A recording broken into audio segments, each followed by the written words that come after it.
Tonight I'd like to talk with you about immigration. For more than 200 years, our tradition of welcoming immigrants from around the world has given us a tremendous advantage over other nations. It's kept us youthful, dynamic, and entrepreneurial. It has shaped our character as a people with limitless possibilities. People not trapped by our past, but able to remake ourselves as we choose. But today, our immigration system is broken, and everybody knows it. Families who enter our country the right way and play by the rules watch others flout the rules. Business owners who offer their workers good wages and benefits see the competition exploit undocumented immigrants by paying them far less. All of us take offense to anyone who reaps the rewards of living in America without taking on the responsibilities of living in America. And undocumented immigrants who desperately want to embrace those responsibilities see little option but to remain in the shadows or risk their families being torn apart. It's been this way for decades. And for decades, we haven't done much about it. When I took office, I committed to fixing this broken immigration system. And I began by doing what I could to secure our borders. Today, we have more agents and technology deployed to secure our southern border than at any time in our history. And over the past 6 years, illegal border crossings have been cut by more than half.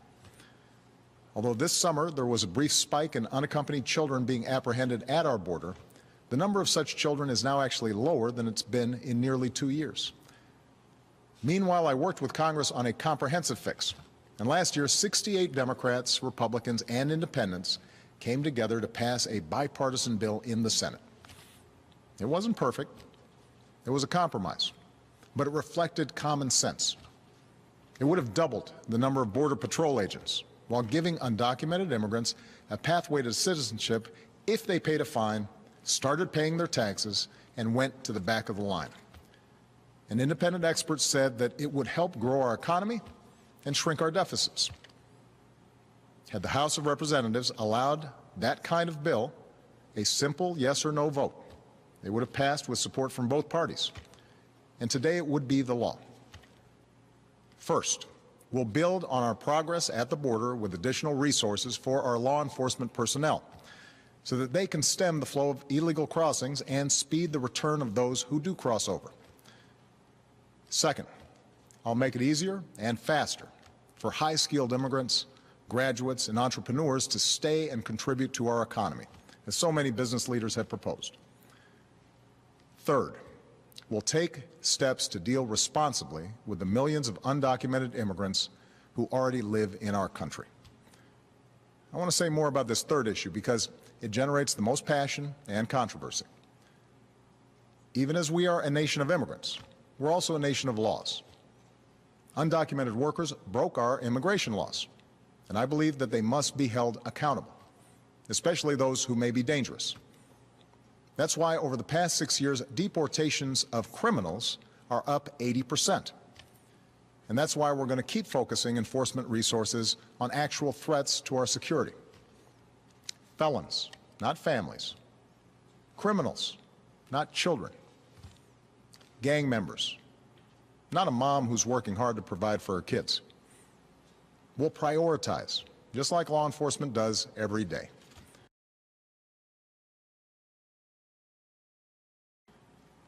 But even as we focus on deporting criminals, the fact is millions of immigrants in every state, of every race and nationality, still live here illegally. And let's be honest, tracking down, rounding up, and deporting millions of people isn't realistic. Anyone who suggests otherwise isn't being straight with you. It's also not who we are as Americans. After all, most of these immigrants have been here a long time. They work hard, often in tough, low-paying jobs. They support their families. They worship at our churches. Many of their kids are American-born or spent most of their lives here. And their hopes, dreams, and patriotism are just like ours.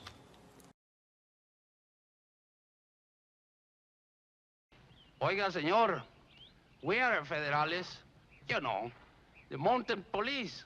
If you're the police, where are your badges? Badges? We ain't got no badges. We don't need no badges. I don't have to show you any stinking badges. Better not come any closer.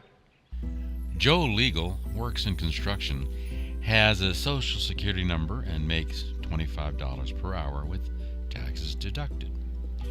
Jose Illegal also works in construction, has no social security number, and makes $15 per hour cash under the table. Ready now?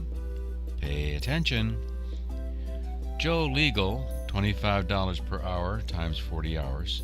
That equals $1,000 per week, or $52,000 per year. Now, take 31% away for state and federal taxes.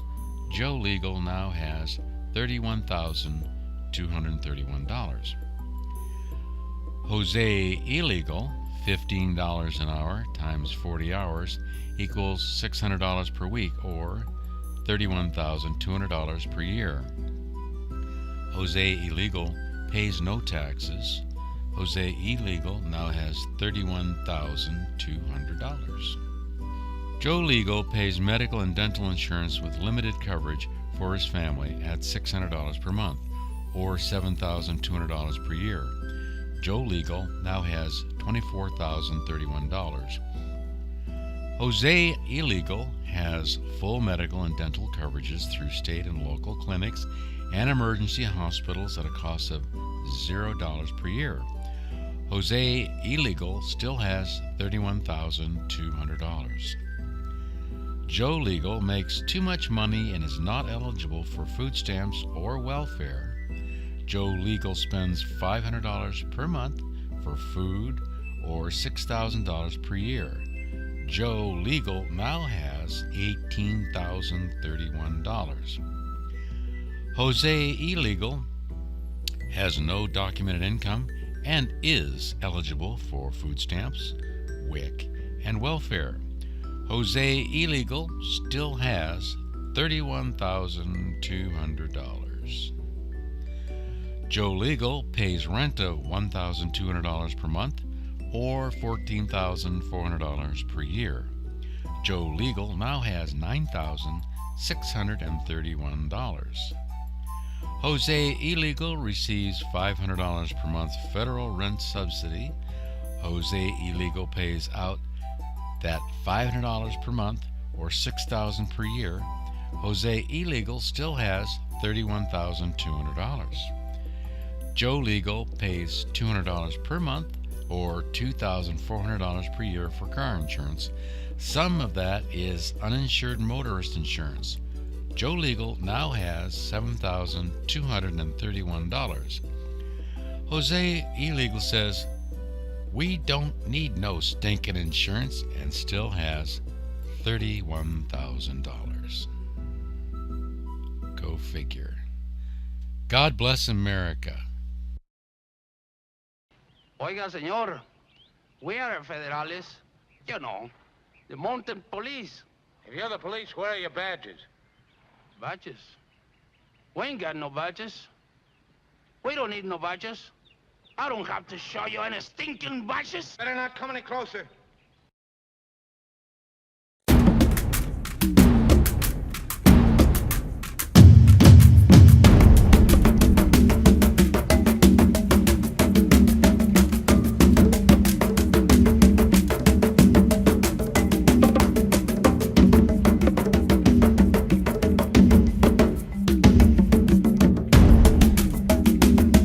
Bill Kiefer presents